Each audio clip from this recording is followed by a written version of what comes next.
السلام علیکم۔ آج بھی ہم اپنا موضوع یہود کے 3 سوالات اور اصحاب کہف کو جاری رکھیں گے۔ تو جب اصحاب کہف جاگے 300 سال بعد، تو یہ تو سمجھ آتا ہے کہ ان کا لباس راکھ کیوں نہیں ہوا۔ اس کے بارے میں تو اللہ تعالیٰ فرماتے ہیں کہ دھوپ ان پہ لگتی نہیں تھی، ان کے غار کے اندر نہیں تھی جاتی دھوپ۔ دھوپ ایک ایسی چیز ہے کہ یہ چیزوں کو ڈیکمپوز کر دیتی ہے، تو اگر اس پہ دھوپ لگتی تو ان کے لباس راکھ ہو چکے ہوتے۔ جیسے آپ نے دیکھا ہوگا کہ اگر پلاسٹک زمین میں دبا رہے تو اسے کچھ نہیں ہوتا، لیکن اگر چند دنوں کے لیے وہ دھوپ میں پڑا رہے تو وہ خود بخود پھٹنے لگتا ہے، کیونکہ وہ ڈیکمپوز ہو رہا ہوتا ہے۔ لیکن دوسری چیز جو حیرت انگیز ہے وہ یہ ہے کہ جب انہوں نے ایک دوسرے کو دیکھا تو اس 300 سال میں نہ ان کے بال بڑے تھے، نہ ان کے ناخن بڑے تھے، نہ وہ کمزور ہوئے تھے، جبکہ انسان ایک ممالیہ جاندار ہے۔ تو ممالیہ جب ہائبرنیٹ ہوتے ہیں، ہم ریچھ کی مثال لے لیں، تو جب ممالیہ ہائبرنیٹ ہوتے ہیں، ریچھ جب ساری گرمیوں میں اپنے آپ کو خوب طاقتور اور صحت مند کر لیتا ہے اور سردیوں میں وہ سو جاتا ہے تو باوجود اس کے کہ اس کی دل کی دھڑکن انتہائی آہستہ ہو جاتی ہے اور اس کا بدن انتہائی کم خوراک استعمال کرتا ہے، لیکن ان چند مہینوں میں کے بعد جب وہ جاگتا ہے تو وہ بہت کمزور ہو چکا ہوتا ہے۔ تو آخر اصحاب کہف کمزور کیوں نہیں ہوئے؟ ان کے بال کیوں نہیں بڑھے؟ ان کے ناخن کیوں نہیں بڑھے؟ کیا ان کی گروتھ رک گئی تھی؟ کیا وہ اپنی انرجی استعمال نہیں تھے کر رہے؟ کیا وہ سانس نہیں تھے لے رہے؟ اور ان کا کتا وہ بھی ایسی تھا۔ کیا یہ سب جو تھے، جب ادریس علیہ السلام نے ان کو ایک ڈیوٹی تفویض فرمائی تو اسی حساب سے ادریس علیہ السلام نے ان میں کچھ خصوصیات بھی پیدا کر دی تھیں؟ کیا انہوں نے حبس دم کیا تھا؟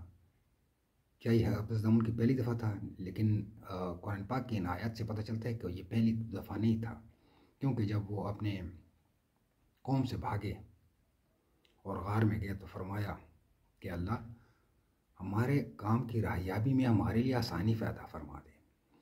جبکہ عموماً طریقہ کار یہ ہے کہ جب کوئی کسی سے بھاگتا ہے تو وہ بہت دور جاتا ہے، قریب نہیں رہتا اور سونے کی تو بالکل کوشش نہیں کرتا۔ لیکن اصحاب کہف سو رہے تھے، سونے کے لیے چلے گئے۔ عام طور پہ ایسا نہیں ہوتا، تو سونے کی وجہ سے ان کے گرد رعب جو ہوتا تھا، جیسے اللہ تعالیٰ فرماتے کہ تم اسے دیکھتے ڈر کے بھاگ جاتے، تو اس طرح لوگ ان کو دیکھ کے ڈر کے بھاگ جاتے۔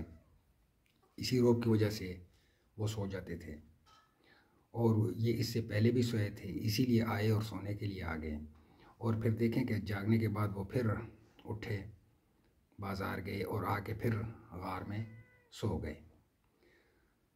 پھر کسی نے کہا کہ عمارت بناتے ہیں، کسی نے کہا مسجد بناتے ہیں۔ اللہ تعالیٰ نے ان کو قیامت کی نشانی قرار دیا ہے۔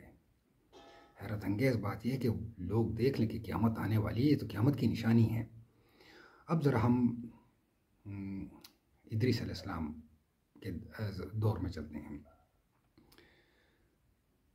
یہ اصحاب کہف جو تھے، یہ ان لوگوں میں تھے جو قابیل کے اولاد سمجھ لیں، کیونکہ وہ شریعت پہ عمل نہیں تھے کرتے، اللہ تعالیٰ کے احکامات پہ عمل نہیں تھے کرتے، لیکن اللہ کو مانتے تھے۔ اسی لیے جب ہاروت ماروت آئے تو انہوں نے جادو سکھایا، تو چونکہ ان کو خنزیر کھلایا جاتا تھا، ان کے عقائد کے خلاف جو مزاحمت تھی وہ بہت کم تھی، تو انہوں نے دنیا کو تھوڑے سے فائدے کو دیکھا اور ایمان بیچ دیا، کافر ہونا قبول کر لیا۔ یہ ان پہ یوں سمجھے کہ حجت تھی۔ تو یہ نوجوان جو تھے 2 گروہ، تو ادریس علیہ السلام نے 2 گروہ روانہ فرمائے۔ کیونکہ ادریس علیہ السلام کی ڈیوٹی جو تھی وہ قابیل کی اس سائنٹیفک امپائر کو تباہ کرنا تھا، جو کہ وہ نہیں کر سکے۔ اس کے لیے انہوں نے زمین کی محوری گردش تبدیل کی، لیکن اس امپائر کو مکمل طور پہ تباہ نہیں کر سکے، اور اس کے ایک فرد کو تو بالکل نہیں مار سکے، جس کا نام دجال سے ہم یاد کرتے ہیں، جس کو انہوں نے قید کر دیا۔ تو اب یہاں پہ ایک حیرت انگیز بات یہ ہے کہ ادریس علیہ السلام کو کیسے پتہ چلا کہ یہ آخری زمانے میں نکلے گا اور امام مہدی سے اس کی جنگیں ہوں گی۔ یہ بڑا اہم بات ہے، یہ بڑی اہم بات ہے۔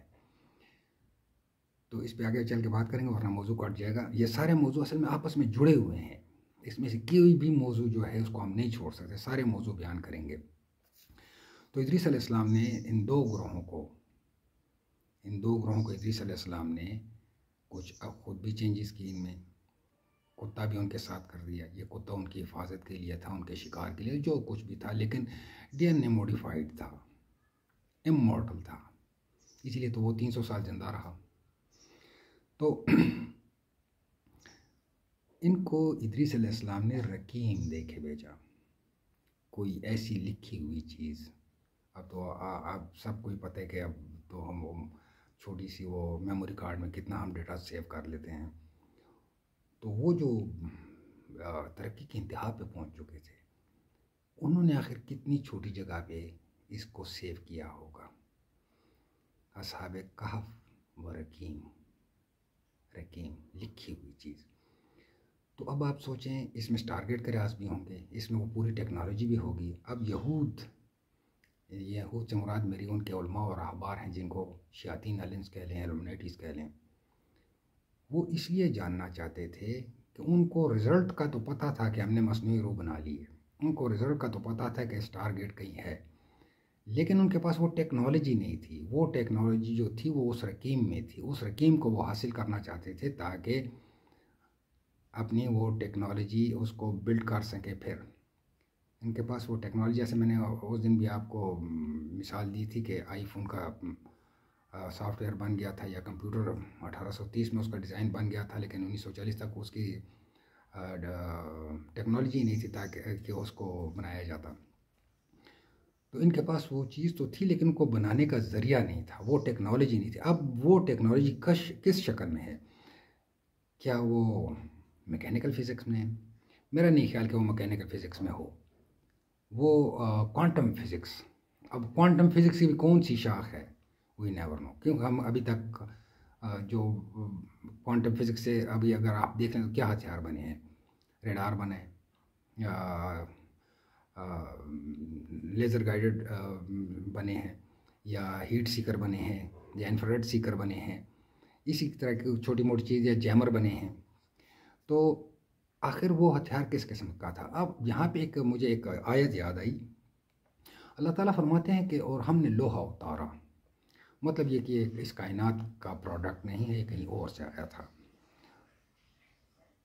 کیونکہ جب لیب میں اس کو بنانے کی کوشش کی گئی تو وہ اس کی کیلکولیٹ کیا گیا تو اس کے وہ بانڈ نہیں تھا بن رہا، پروٹون نیوٹرون کا بانڈ نہیں تھا بن رہا۔ اتنی جب انہوں نے اس کی کیلکولیشن کی تو انہوں نے کہا کہ اس کے لیے 4 سولر سسٹم کی انرجی چاہیے ایک ایٹم کو بنانے کے لیے، تو اس لیے ایٹم کہیں اور سے اتارا گیا تھا۔